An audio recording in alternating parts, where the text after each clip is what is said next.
నమస్తే. ఇన్నాళ్ళు నన్ను సపోర్ట్ చేస్తూ, ఎంకరేజ్ చేస్తూ మీ ప్రేమని నాకు అందిస్తున్న ప్రతి ఒక్కరికి కృతజ్ఞతలు. అలాగే ఈ వీడియో కూడా ఖచ్చితంగా మీకు ఉపయోగపడుతుంది. లైక్, షేర్ అండ్ సబ్స్క్రైబ్ చేసి మీ సపోర్ట్‌ని నాకు అందించండి. అలాగే ఈ వీడియో పట్ల మీకున్న అభిప్రాయాన్ని కామెంట్ సెక్షన్‌లో కామెంట్ చేసి తెలియజేయండి. ఇప్పుడు వీడియోని చూద్దాం. జ్యోతిష్య శాస్త్రం ఒక అద్భుతం. వేదాంగమైన జ్యోతిష్య శాస్త్రం అనేటువంటిది మానవ జీవన గమనానికి ఒక వరం. జ్యోతిష్య శాస్త్రం నీ జీవితంలో వెలుగునింపే ఒక భాష.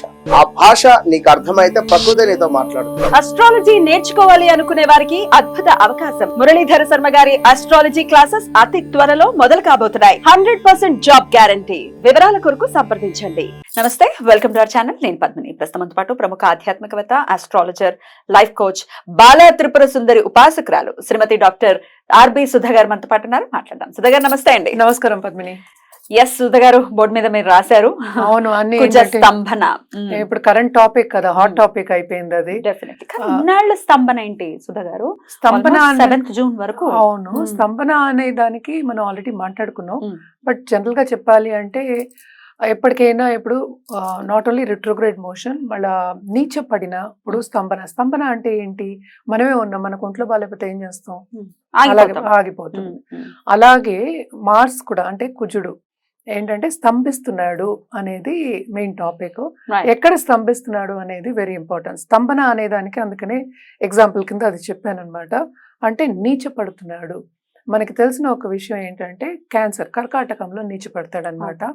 అదొకటి కాకుండా మనం ఎప్పటికైనా మాట్లాడుకునేది ఫ్రెండ్షిప్స్ మాట్లాడుకుంటాం. అంటే ఏంటంటే న్యాచురల్ ఫ్రెండ్షిప్స్ ఉంటుంది, న్యాచురల్ ఎనిమినిటీ ఉంటుంది మనకి 9 గ్రహాల్లోనూ. అలాగే ఏంటంటే బెనిఫిక్స్ ఉంటాయి, మ్యాలిఫిక్స్ ఉంటాయి. సో ఈవెన్ బుధుడు ఇల్లు బై ఇట్ సెల్ఫ్ ఇస్, అంటే ఏంటి, స్తంభన ఎక్కడ జరుగుతుంది? క్యాన్సర్. ఇక్కడ నుంచి ఎక్కడ దిగాలి? మనకి మిథునం నుంచి దిగాలి కనుక మిథునం by itself is enemies place అనమాట. సో అక్కడ కూడా ఏంటంటే మనం ఎక్కడైనా తెలియని ప్లేస్ లో కానీ వేరే ప్రదేశంలో వెళ్ళినప్పుడు గబుకుని మనకి తెలియదు ఎలా చేయాలి, పనులు చేయాలో తెలియదు కనుక.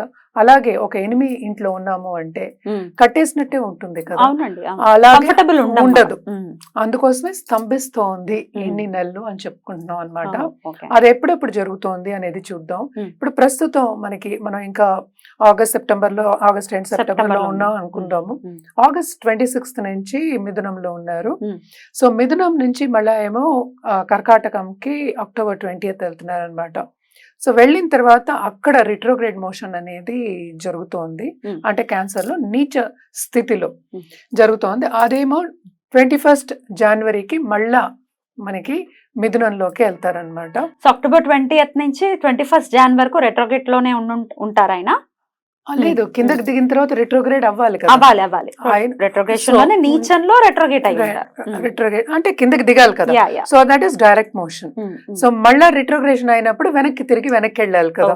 సో వెనక్కి ఎప్పుడవుతోంది? అది మనకి జనవరిలో అవుతుంది నెక్స్ట్ ఇయర్. మిథునంలోకి వెళ్తున్నారు. అది నేను అందుకనే 6 వేశారు. ఫిబ్రవరి వరకు ఉందన్నమాట అది. సో ఫిబ్రవరి వరకు అంటే రిట్రోగ్రేషన్ మోషన్ అనమాట. అంటే 24th ఫిబ్రవరి వరకు ఉంది. మళ్ళీ డైరెక్ట్ మోషన్ అవ్వాలి. రిట్రోగ్రేడ్ అయిన తర్వాత మళ్ళీ కర్వ్ తిరగాలి కదా, వెనక్కి తిరగాలి. అప్పుడే కదా మనం డైరెక్ట్ మోషన్ రావాలి.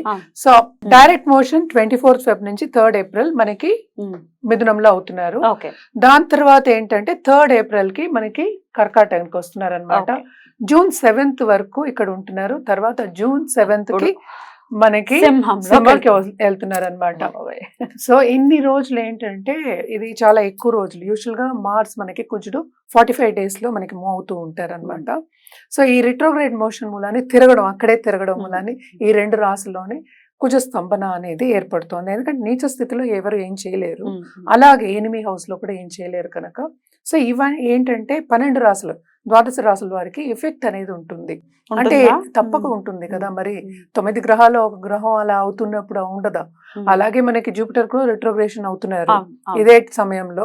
సో కొన్ని రాశులకి బాగుంటాయి, కొన్ని రాశులకి బ్యాలెన్స్డ్ ఉంటాయి, జరుగుతూ ఉంటుంది. డిపెండ్స్ అనమాట. It is not only that. ఏంటంటే దీంట్లో కూడా మళ్ళా రిట్రోగ్రేడ్ అయినప్పుడు ఒకలా ఉంటుంది, Hmm. డైరెక్ట్ మోషన్ అయినప్పుడు ఒకలా ఉంటుంది. Hmm. సో రెండు విధంగా మనం చెప్పుకోవాల్సి వస్తుంది ఒక్కొక్క రాశికి ఓ అన్నమాట. రెండు చెప్తారు అయితే ఇప్పుడు. అవును, రెండు ఉండాలి అండ్ పరిహారం కూడా ఆబ్వియస్ గా చెప్తారు కదా? అంతే కదా. Right. జనరల్ పరిహారం అంటే మనం కుజుడికి Hmm. జపం అది చేసుకోవడం అనేది జనరల్ గా చెప్పుకునేది. Hmm. మనం ఒక్కొక్క రాశికి చూసి మనం విడివిడిగా చెప్పుకోవచ్చు. తప్పకుండా ఈ ఎక్స్ప్లెనేషన్ ఖచ్చితంగా వినాలి. వినకుండా డైరెక్ట్ గా వెళ్ళిపోవటం, డైరెక్ట్ గా రాశి గురించి తెలుసుకుంటే మనం నాలెడ్జ్ ఉంటే దాని అర్థం ఇంకాస్త బెటర్ గా అర్థం అవుతుంది మనకి. ఇక మిథున రాశి వారికి కుజస్తంభన ఎటువంటి ఫలితాలను ఇస్తోంది అనుకోవచ్చండి? మిథున రాశి వాళ్ళకి మనం చూసామంటే మిథునంలోనే రిట్రోగ్రేషన్ అవుతోంది. Hmm. అలాగే ఏంటంటే డైరెక్ట్ మోషన్ అంటే కిందకి వెళ్ళడం కూడా జరుగుతుంది అనమాట. It will be very difficult period అని చెప్పాలన్నమాట వాళ్ళకి. ఓకే. ఎస్పెషలీ కిందకు వెళ్ళే వరకు. అంటే అందులో ఏంటంటే మిథునం తర్వాతే మనకి కర్కాటకం రెండో ఇల్లు అయింది. సో రెండో ఇంట్లో వెళ్ళిందంటే తప్పక ఫైనాన్షియల్ ప్రాబ్లమ్, స్టెబిలిటీ అనేది ఉండదు కదా. అంటే స్టేటస్ లో వాళ్ళు ఉన్న స్టేటస్ లో వాళ్ళకి దిగజారాలి కదా కొంచెం. సో చాలా జాగ్రత్తగా ఉండవలసిన ఒక తరుణం అన్నమాట. అండ్ ఆల్సో మనం చూసామంటే కుజుడు మనకి ఎక్కువ కరేజ్ ఇస్తారు, అగ్రెసివ్నెస్ ఇస్తారు. అలాగే ఏంటంటే దాంతో పాటు ఎమోషనల్ స్టెబిలిటీ అనేది తక్కువ ఉంటుంది. అంటే తప్పు నిర్ణయాలు తీసుకునే ఛాన్సెస్ ఎక్కువ కనిపిస్తూ ఉంటాయి అన్నమాట మనకి. సో ఈ పీరియడ్ ఎస్పెషలీ రిట్రోగ్రేషన్ పీరియడ్, ఎందుకంటే మనకి మిథునంలోనే రిట్రోగ్రేషన్ కూడా అవుతోంది. ఈ పీరియడ్ ఫిబ్రవరి నుంచి ఏప్రిల్ వరకు, అలాగే మనం జనవరి అనుకుందాం, నెక్స్ట్ ఇయర్ అంతా అనుకుందాం, నెక్స్ట్ ఇయర్ మనకి మార్చ్ వరకు అనుకుందాం. అట్లాగా జాగ్రత్తగా ఉండాలి అనేది ఎక్స్ట్రీమ్లీ ఇంపార్టెంట్ అన్నమాట వీళ్ళకి. ఏదైనా తొందరపాటు నిర్ణయాలు వద్దు. ఎవరైనా తప్పక ఏంటంటే ఎవరైనా అప్పులు తీసుకుంటాం మన దగ్గర, అప్పులు ఇచ్చే అవన్నీ పెట్టుకోవద్దు. ఇన్వెస్ట్మెంట్ రంగంలో మరీ ఇన్వెస్ట్మెంట్స్ ఒకే దాంట్లో పెట్టుకోవద్దు. లాసెస్ వచ్చే ఛాన్సెస్ ఎక్కువ కనిపిస్తున్నాయి.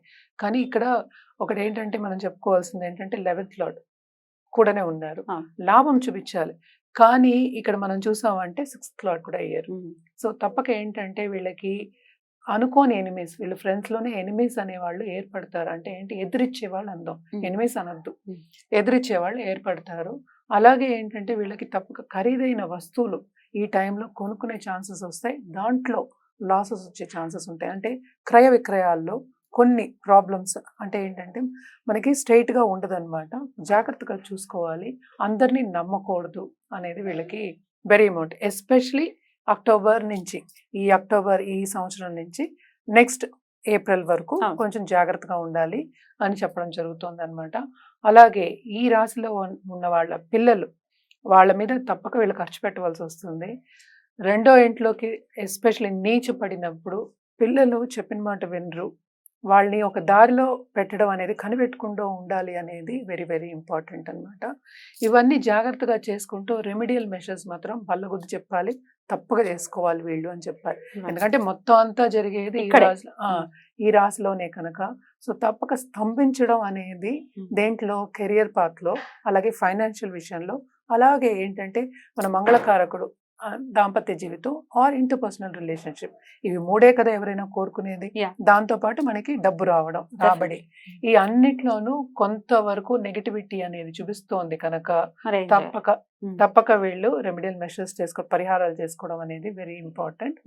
అంటే ఏంటి, బుధాయ నమః అని every time, every day chant చేసుకోవచ్చు, బుధాయ నమః అని చేసుకోవచ్చు. నవగ్రహ స్తోత్రం చదవడం అనేది వెరీ వెరీ ఇంపార్టెంట్. అంటే బుధవారం. అలాగే ఏంటంటే వినాయకుడికి ఎప్పటికైనా సరే వినాయకుడికి పూజ చేయడం చాలా చాలా ఇంపార్టెంట్. ఎందుకంటే ఆబ్స్టికల్స్ రాకుండా, ఏదైనా అడ్డంగాలు రాకుండా కొంచెం స్ట్రైట్గా వెళ్ళాలి కదా.